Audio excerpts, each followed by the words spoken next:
हाय. रोज रोज भाजी चपाती खाऊन खूप कंटाळा आला होता, त्यामुळे आज सांबार करायचं ठरवले. तर आज मी सांबारची रेसिपी तुमच्यासोबत शेअर करणार आहे. त्यासाठी माझ्याकडे इथे लाल भोपळा होता. तर मी लाल भोपळा, बटाटा, थोडीशी भेंडी आणि शेवग्याची शेंग इथे शिजून घेत आहे.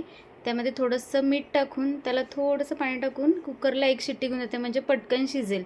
आता एक शिट्टी झाल्यानंतर इथे मी फोडणीसाठी लाल तिखट, हळद, सांबार मसाला, जिरा पावडर, ठेचलेला लसूण आणि कढीपत्ता आणि हिंग घेतलेला आहे. चला तर मग फोडणी देऊया. गॅसवरती पातेलं गरम केल्यावरती त्याच्यामध्ये मी तेल टाकलेलं आहे. तेल गरम झाल्यावरती मोहरी टाकून घ्यायची. मोहरी अशी छान तडतडल्यानंतर त्याच्यामध्ये कढीपत्ता, ठेचलेला लसूण, मिरची पावडर 1 चमचा, थोडीशी हळद, आता सांबार मसाला हे टाकायचं आहे आणि हे मस्त तेलामध्ये परतून घ्यायचं आहे. याला चांगलं तेल सुटल्यानंतर याच्यामध्ये थोडीशी शिजलेली आपली तुरीची डाळ टाकायची आहे. आता हे परतून झाल्यानंतर यालाही तेल थोडं सुटू द्यायचं.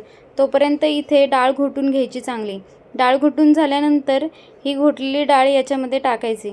आता ह्याला मस्त असा मिक्स करून घ्यायचं आहे आणि शिजवलेलं जे आहे व्हेजिटेबल्स ते याच्यामध्ये ॲड करायचे आहे आणि चिंचेचं पाणी, यामुळे खूप छान चव येते सांबारला. आता चवीनुसार मीठ टाकलेलं आहे आणि त्याला चांगली उकळी आल्यानंतर मी असं याच्यामध्ये थोडंसं गूळ टाकलेला आहे. तुम्ही साखरही टाकू शकता, पण मला गूळ आवडतो सांबारमध्ये, त्याची चवच खूप वेगळी येते.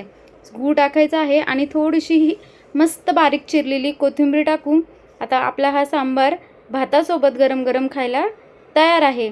तुम्हाला जर ही रेसिपी आवडली असेल माझी, तर तुम्हीही ट्राय करा आणि चॅनलला सबस्क्राईब करा. Thank you for watching.